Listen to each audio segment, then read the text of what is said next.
Okay, I've tried to find a spot that's out of the wind. So hopefully this turns out audible.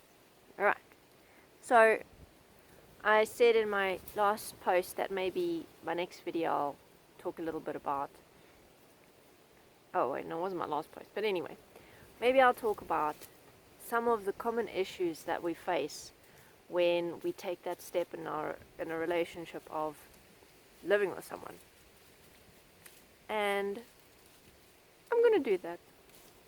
So, the most common issue that it always seems to boil down to is lack of communication. Because it's like, as you're trying to find your dynamic, as you're trying to find the flow, see how things work, it's like all these little things tend to start happening. It's like when your partner does something that you feel hurt by, instead of facing that experience and either sorting through it yourself or talking with them about it, it's like our tendency is to just hold it in, keep it in, make a list of all the terrible things that they've done to us, and whenever we have an argument,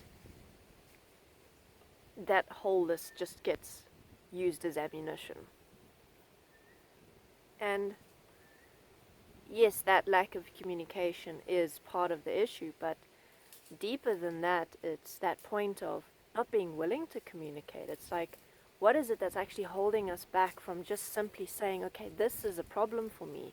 I need to find a solution, and because we're living together, because we're sharing the space, because we're sharing our lives together, I need you to be part of the solution. Why not just say that? You know, it seems like that's such a simple way to move forward, but we don't. We turn it into this huge kerfuffle in our brains where it's like we couldn't possibly tell them how we feel, because then bad things will happen and stuff. And I know sometimes what I do is I'll hold on to my anger and I'll be like, you know what, they deserve to be ignored by me.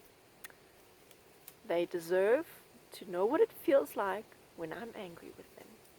And I'm just gonna wait for them to apologize. And it's the silliest thing ever, because most of the time your partner doesn't even know what's going on.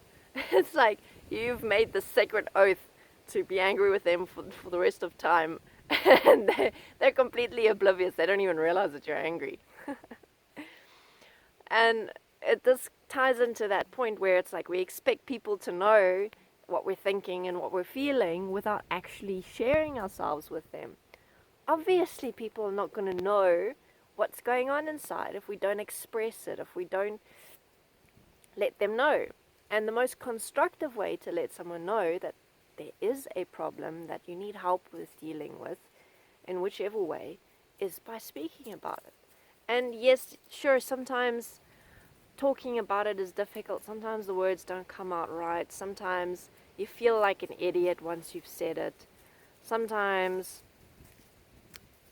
it's a point that you've made so big in your mind, but when it actually comes time to express it, you realize how silly it was, and then you kind of, instead of talking about it, you just hold on to it and keep building it up and keep making it seem more than it is inside of you.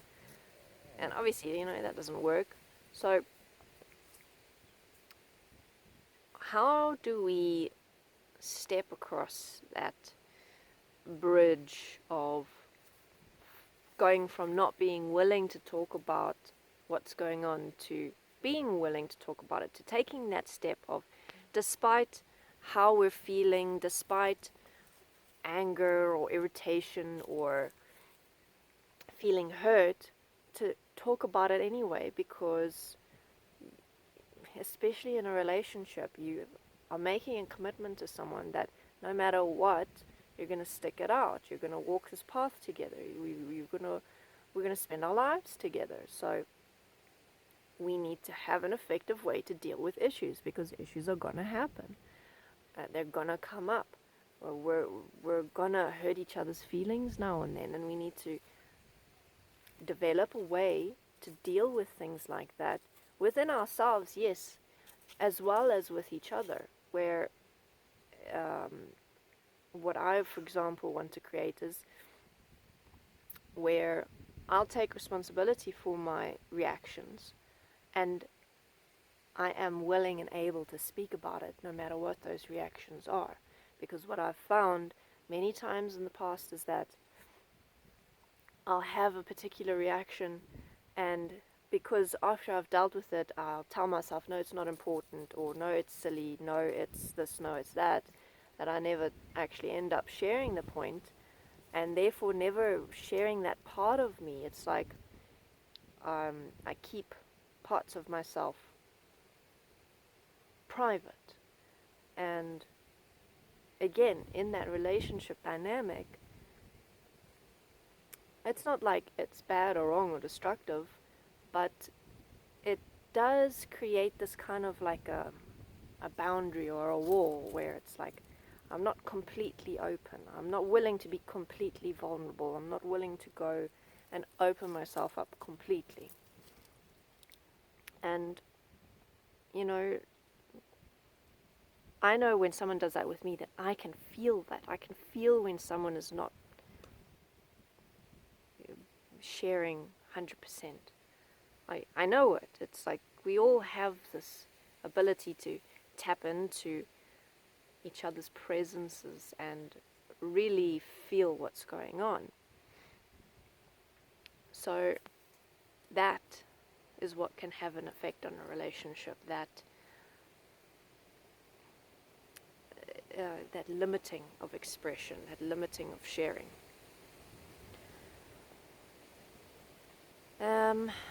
Okay, so I think that's the first point that I'll cover. If you have any particular requests or questions or suggestions or additional perspectives, drop a comment, send a direct message. If you would like to support me, you can do so on Patreon. The link is below. Otherwise, I shall see you in the next video. Thank you for watching.